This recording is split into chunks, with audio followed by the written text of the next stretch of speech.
Big boss Malayalam season 7 ആദ്യ weekend episode ഇനി തുടങ്ങാനായി കുറച്ച് മണിക്കൂറുകൾ കൂടെ മാത്രം ബാക്കി നിൽക്കുന്നു. ലാലേട്ടൻ ഓൾറെഡി വന്നിട്ടുണ്ട്, ഷൂട്ടിംഗ് ഓൾമോസ്റ്റ് ഫിനിഷ് ആയിട്ടുണ്ട്, ഓൾറെഡി ആദ്യ പ്രൊമോയും എത്തിയിരിക്കുന്നു. എന്തൊക്കെയാണ് ലാലേട്ടൻ ഇന്ന് അവരോട് ചോദിച്ചെന്നുള്ളത് ഞാൻ നിങ്ങൾക്ക് പറഞ്ഞു തരാം. അതായത് അക്ബറിനെ എടുത്തിട്ട് അലക്കിയിട്ടുണ്ടെന്നാണ് കേൾക്കാൻ സാധിക്കുന്നത്.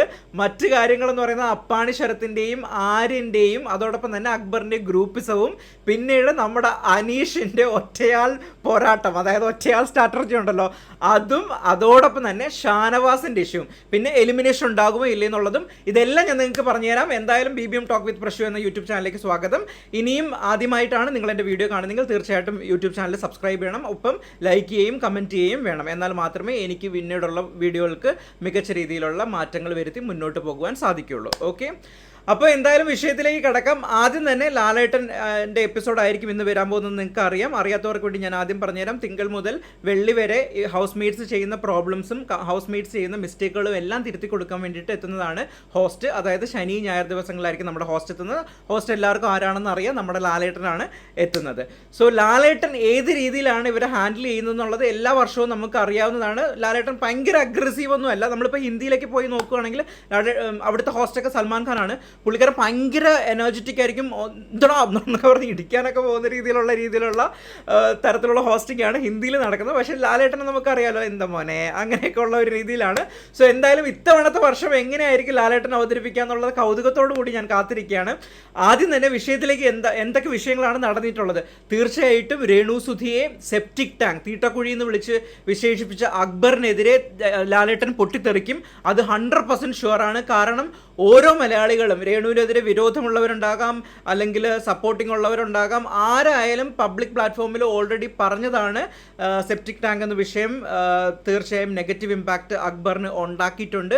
അത് സോഷ്യൽ മീഡിയയിലെല്ലാം ചർച്ചയായിരുന്നു. അതുകൊണ്ട് തന്നെ ലാലേട്ടൻ അത് സ്കിപ്പ് ചെയ്യേണ്ടി പോകാൻ പറ്റില്ല എന്നുള്ളത് 100% ഉറപ്പാണ്. ഓൾറെഡി പ്രൊമോയിലും അത് വന്നു കഴിഞ്ഞു. സോ അക്ബറിന് ഏത് രീതിയിലായിരിക്കും ലാലേട്ടൻ അറ്റാക്ക് ചെയ്തത് എന്ന് മാത്രം നമുക്കിനി അറിഞ്ഞാൽ മതി. സോ അക്ബർ ഓൾറെഡി ട്രബിളിലാണ്. ഇത് ഞാൻ ആദ്യ ദിവസം ഒന്നിനെ പറയുന്നതാണ്. അക്ബർ പറഞ്ഞത് വളരെ വളരെ വളരെ തെറ്റാണ്, ഒരാൾക്കും അംഗീകരിക്കാൻ പറ്റാത്ത കാര്യമാണ്. സോ അക്ബറിന്റെ വിഷയം. രണ്ടാമത്തെ വിഷയം നമ്മുടെ ഷാനവാസിന്റെ വിഷയമായിരിക്കും. ഷാനവാസും തീർച്ചയായിട്ടും നമ്മുടെ ഗിസൈലിനെ പറഞ്ഞില്ലായിരുന്നു, നമ്മുടെ സ്ത്രീ വിരുദ്ധമായ പരാമർശം. ഈ മലയാളികൾ എന്ന് പറയുന്നത് ഇങ്ങനെയുള്ള ഡ്രസ്സുകൾ വെയർ ചെയ്ത് കഴിഞ്ഞാൽ അക്സെപ്റ്റ് ചെയ്യത്തില്ല. സോ നിങ്ങൾ അതിൻ്റെതായ രീതിയിൽ ഇത് ചെയ്യണം. ഒരു തവണയല്ല 2 തവണ നോമിനേറ്റ് ചെയ്യുന്നതിൻ്റെ റീസണും ഇതാണ് പറഞ്ഞത്. സോ അത് ലാലേട്ടൻ പറഞ്ഞ് മനസ്സിലാക്കി ഷാനവാസിനെ മുന്നോട്ട് കൊണ്ടുവരും. അതോടൊപ്പം തന്നെ ഷാനവാസിന്റെ ഗെയിം ചേഞ്ച് ചെയ്യാനായിട്ട് ലാലേട്ടൻ ഇനിഷ്യേറ്റീവ് എടുക്കും എന്നുള്ളത് എനിക്ക് 100% ഉറപ്പാണ്. മൂന്നാമത്തെ വിഷയം എന്ന് പറയുന്നത് നമ്മൾ ഗ്രൂപ്പിസം കളിക്കുന്നതാണ്. ഗ്രൂപ്പിസം നമ്മുടെ ഇപ്പം മെയിൻലി കാണുന്ന ഗ്രൂപ്പിസം എന്ന് പറയുന്നത് നമ്മുടെ അപ്പാണി ശരത്തും അക്ബറും അനീഷും ഇവരൊക്കെ തമ്മിലുള്ളൊരു കോംബോ ആണ്. പക്ഷേ അതിൽ ലാലേട്ടൻ അത്രത്തോളം ഇൻവോൾവ് ചെയ്യണമെന്ന് എനിക്ക് അറിയത്തില്ല കേട്ടോ. എടുക്കുന്നുള്ളത് ഉറപ്പാണ്, എടുക്കുന്നുണ്ട്, അത് ഞാൻ അറിഞ്ഞു. പക്ഷേ ഇതൊക്കെ ബിഗ് ബോസ് വീട്ടിനകത്ത് നടക്കുന്നൊരു കാര്യമാണ്. അതൊക്കെ ഇപ്പോഴേ ആദ്യമേ മുള്ളിക്കളഞ്ഞു കഴിഞ്ഞാൽ ഒരു നല്ലൊരു കോംബോ അല്ലെങ്കിൽ നല്ലൊരു ഗ്രൂപ്പൊക്കെ നഷ്ടപ്പെടാനുള്ള സാധ്യത ഉണ്ടാവുള്ളൂ. എന്തായാലും നമുക്ക് അതും നോക്കാം. അതോടൊപ്പം തന്നെ ഇനി മൂന്നാമത്തെ നമ്മൾ പറയേണ്ടി വരുന്നത് നമ്മുടെ അനീഷിൻ്റെ കാര്യമാണ്. അനീഷിൻ്റെ ഒറ്റയാൾ പോരാട്ടം ഉണ്ടല്ലോ, ഒറ്റയാൾ പോരാട്ടം സ്ട്രാറ്റജി പഠിച്ച് കലക്കി കുടിച്ച് വന്നേക്കുവാണ് ഇവിടെ ബിഗ് ബോസിലേക്ക്. സോ അതെന്തായാലും ലാലേട്ടൻ എടുത്തിട്ട് അലക്കുന്നുണ്ട്. സോ അനീഷ് നാളെ മുതൽ പുതിയൊരു മനുഷ്യനായി പുതിയൊരു ലുക്കിലും പുതിയ ഭാവത്തിലും ഒക്കെ ആയിട്ടായിരിക്കും നമ്മുടെ മുമ്പിലേക്ക് വരുന്നത്.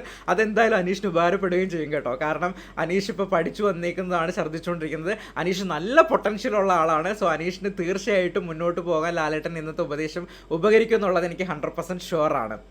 അതോടൊപ്പം തന്നെ ഇനി നാലാമത് പറയാനുള്ളതെന്ന് പറഞ്ഞാൽ എലിമിനേഷനാണ്. എലിമിനേഷനിൽ ബോട്ടം 3 വന്നിരിക്കുന്നത് നമ്മുടെ ശാരികയും ശൈത്യയും രഞ്ജിത്തുമാണ്. രഞ്ജിത്തിനെ എനിക്ക് തോന്നുന്നു ഫസ്റ്റ് എപ്പിസോഡിലായിരിക്കും നിങ്ങളൊക്കെ കണ്ടിട്ടുള്ളത്. അതായത് നമ്മുടെ ഇൻട്രോ ചെയ്യുന്ന എപ്പിസോഡ് ഉണ്ടല്ലോ, ലാലേട്ടൻ പരിചയപ്പെടുത്തുന്ന അന്ന് രഞ്ജിത്തിനെ കണ്ടതാണെന്ന്. മുൻഷി രഞ്ജിത്ത് ഉണ്ടല്ലോ, പുള്ളിയെ പറ്റിയാണ് ഞാൻ പറയുന്നത്. സോ അതും എല്ലാവരും പറഞ്ഞിട്ടുണ്ടോയെന്ന് എനിക്ക് ഉറപ്പാണ്. സോ രഞ്ജിത്തായിരിക്കും മിക്കവാറും 99.99% രഞ്ജിത്താണ് എലിമിനേറ്റ് ആവാൻ പോകുന്നത്. ശാരികയും ശൈത്യയും അവിടെ തന്നെ നിൽക്കും. അതും അറിയാൻ പറ്റത്തില്ല, 7ന്റെ പണിയാണ്. ചിലപ്പോൾ 2 എലിമിനേഷൻ ഉണ്ടാവും. അങ്ങനെയാണെങ്കിൽ ചിലപ്പോൾ ശൈത്യായിരിക്കും പോകുന്നത്. കാരണം ഷാരിക്ക് ഒരു പബ്ലിക് സപ്പോർട്ട് ഔട്ട് സൈഡിലുണ്ട്. ഷാരിക്ക് പൊട്ടൻഷ്യൽ ഉള്ള ആളുമാണ്. ഒന്ന് മോൾഡ് ചെയ്തെടുത്തു കഴിഞ്ഞാൽ ഷാരിക്ക് വീണ്ടും ഗെയിമിലേക്ക് നന്നായിട്ട് ഇറങ്ങാൻ പറ്റും. ഇതാണ് എലിമിനേഷനെ പറ്റി പറയാനുള്ളത്. സോ എന്തായാലും ഇന്നത്തെയും നാളത്തെ എപ്പിസോഡുകൾ എന്തായാലും പൊളിച്ചെടുക്കും എന്നുള്ളത് ഉറപ്പാണ്. ലാലേട്ടൻ്റെ പുതിയ ലുക്ക് അടിപൊളിയായിട്ടുണ്ട്. താടിയൊന്നും ഇല്ലാത്ത നമ്മൾ പ്രൊമോയിൽ നിങ്ങൾ കണ്ടോന്ന് എനിക്ക് അറിയത്തില്ല, അടിപൊളി ലുക്കാണ്. സോ ഞാൻ ഭയങ്കര ഈഗർലി ഇങ്ങനെ വെയിറ്റ് ചെയ്തുകൊണ്ടിരിക്കുകയാണ്. ഇന്നത്തെ വീക്കെൻഡ് എപ്പിസോഡിന് വേണ്ടിയിട്ട്. നിങ്ങളും അതുപോലെ ഈഗർലി വെയിറ്റ് ചെയ്യണമെന്ന് എനിക്ക് നന്നായിട്ട് അറിയാം. എന്തായാലും നമുക്ക് കാത്തിരുന്ന് കാണാം. എന്തായാലും ഞാൻ മറ്റൊരു വീഡിയോ ആയിട്ട് വീണ്ടും കാണാം. ഇന്ന് എന്തായാലും പൊളിക്കുന്ന വീഡിയോ ആയിട്ടായിരിക്കും വരാൻ പോകുന്നതെന്നുള്ള ഉറപ്പാണ്. അപ്പോൾ എല്ലാവരും മറക്കാതെ ചാനൽ സബ്സ്ക്രൈബ് ചെയ്യണം. BBM ടോക്ക് വിത്ത് പ്രശു എന്നാണ് ചാനലിൻ്റെ പേര്. അപ്പോൾ സന്ധ്യയ്ക്ക് വരെ വണക്കം.